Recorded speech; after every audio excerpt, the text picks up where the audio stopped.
saya Rizky Ardawati dengan NIM 2310446 dari kelas Informatika B. Nah, di video pembahasan kali ini di sini saya akan menjelaskan tentang perhitungan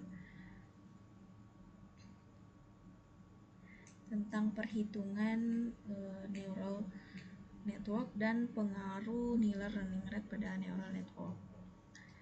Nah, sebelumnya neural network itu merupakan metode kecerdasan buatan yang meniru cara kerja otak manusia dalam mengenali pola dan melakukan proses pembelajaran dari data. Tujuannya adalah untuk memahami proses perhitungan neural network, mengimplementasikan perhitungan pada Excel, membuat perhitungan manual, serta mengimplementasikan kode program menggunakan Python. Nah, tujuan dari learning rate ini adalah untuk mencari nilai global minimum dari gradient, sehingga sangat besar pengaruhnya dalam perubahan bobot dan error pada setiap iterasi.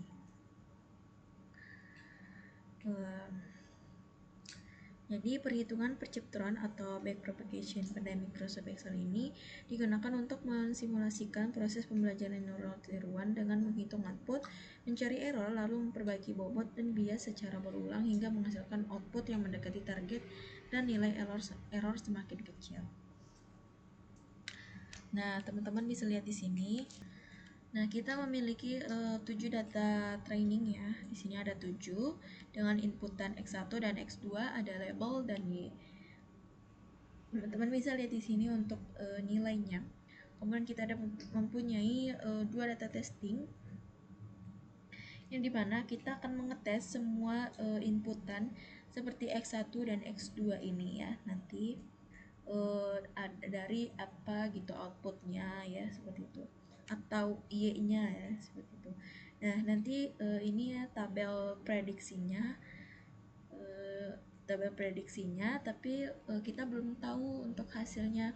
Nanti kita akan coba melihat ya, teman-teman. Nah, kemudian di sini ada inisialisasi dan parameter.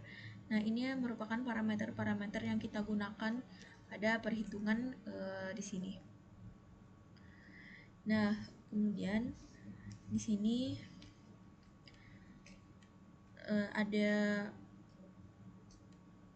di sini kan kita menggunakan fungsi aktivasi sigmoid.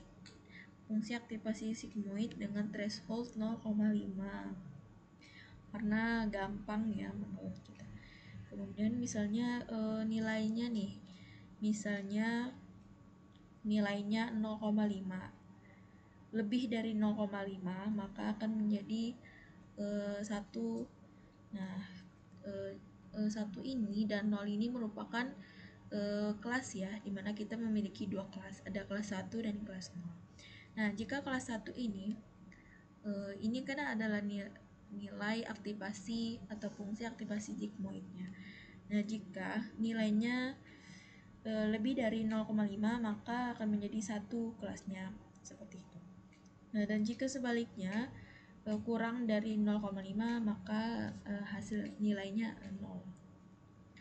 Nah, jadi Y-pred kurang Y aktual ini adalah di error ini adalah absolutnya, jadi nggak ada nilai negatifnya karena kita harus dipositifkan semua, seperti itu. Nah, langsung saja di sini untuk langkah yang pertama kita memiliki iterasi 1. Nah, ini dimana kita nilai si data trainnya kita kopas ya, dari data training ini semuanya kita kopas. Nah, di sini teman-teman bisa lihat sama ya, datanya ada 7 juga. Nah, kemudian di sini kita akan coba mengecek perhitungan yang saya gunakan ya sebelumnya. Nah, di sini kan saya sudah menggunakan perhitungan dengan sum. Teman-teman bisa lihat di sini untuk perhitungannya. Di sini ada sum, kemudian ada nilai X1 dikali W1. Nah, kemudian ini kan ditambah ya, seperti itu. Ditambah X2 dikali W2. Nah, maka hasilnya, tapi teman-teman jangan lupa untuk mengunci untuk perhitungan di sini ya untuk W-nya, karena nanti kita kan akan menderaknya ya seperti itu. Nanti dia akan langsung otomatis lah seperti itu menilainya. Nah, maka hasilnya itu 0,04. Nah, untuk mencari Y-pret ini, teman-teman bisa lihat nilainya. Jika jika nilai sumnya ini A lebih dari 0,5, maka hasilnya 1. Nah, yang sebelah kanan ini merupakan else ya. Nah, di sini kita menggunakan ekspresi logika, di mana ekspresi logika ini adalah sebuah ekspresi atau referensi ke sel berisi ekspresi yang mewakili beberapa nilai logika, yaitu true atau false. Nah, jadi nilai Y-pret-nya adalah 0. Nah, untuk errornya, perhitungan errornya, teman-teman bisa lihat di sini. Absolute, kemudian Y-pret dikurang Y, atau ya Y-pret dikurang Y, seperti itu. Y atau Y dikurang Y-pret, sama juga. Maka hasilnya seperti ini. Nah, kemudian cara menghitung W baru atau W new ini kita bisa lihat rumusnya di sini. Nah, di sini W old ditambah di dalam kurung learning rate-nya. Nah, ini learning rate ini dikali dengan error. Yang error ini kemudian dikali dengan X1. X1 ini merupakan XI ini adalah X1 ya. Dimulai perhitungannya dari X1. Nah, begitu juga untuk W2-nya ya seperti itu, tinggal diganti rumusnya saja atau ya rumus perhitungannya. Nah, kemudian ini rumus untuk menghitung delta error atau RW1-nya ya, antara W1 dan W1 yang lama dengan W1 yang baru. Nah, ini W1 yang lama. Teman bisa lihat. Ini W1 yang lama. Ini maaf teman-teman, ini ternyata X1 ya, menghitung X1 yang lama, kemudian error, kemudian learning rate, seperti itu. Yang kedua juga sama sepertinya, sama juga perhitungannya ya.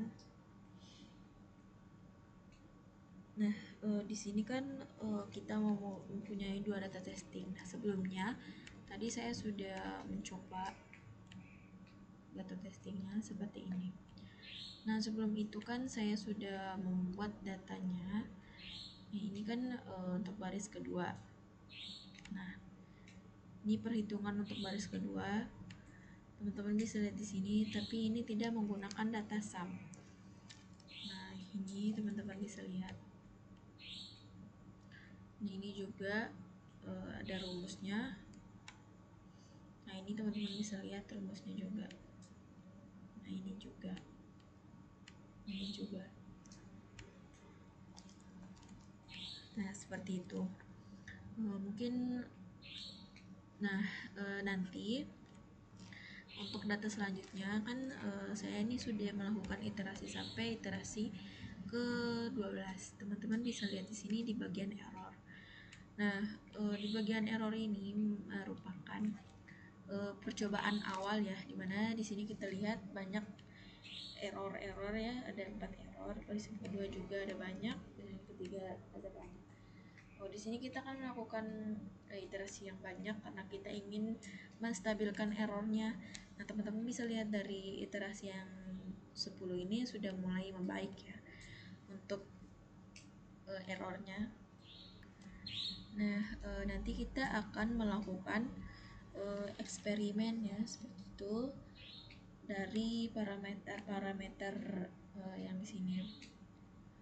Nah, seperti yang kita lihat dari iterasi 10 sudah tidak error lagi, sudah membaik ya istilahnya errornya. Nah, di sini kita akan coba mengganti learning rate dan apa pengaruhnya nanti kita lihat. Langsung saja di sini kita akan coba ganti learning rate-nya dengan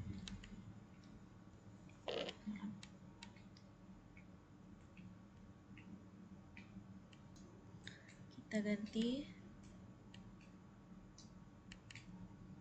learning rate-nya dengan 0,3. Nah, teman-teman lihat di sini perubahannya dari nilai sum, kemudian UI-nya. Nah, tapi kita lihat pengaruhnya di bagian akhir saja. Nah, di iterasi ini, di iterasi terakhir ini dia terdapat error ya. Nah, error yang sebelumnya kan tadi tidak error, tapi di sini error. Kita ganti saja rate-nya ke 6. Nah, maka bobotnya juga ikut berganti ya, seperti itu, karena menyesuaikan. Nah, di sini kita lihat dari iterasi 7 sudah mulai tidak terdapat error sama sekali ya. Nah, berarti udah mulai bagus lah seperti itu dengan learning rate-nya 0,06.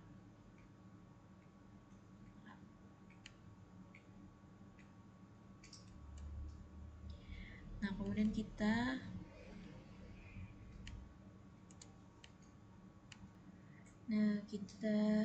coba dengan nilainya 0,3.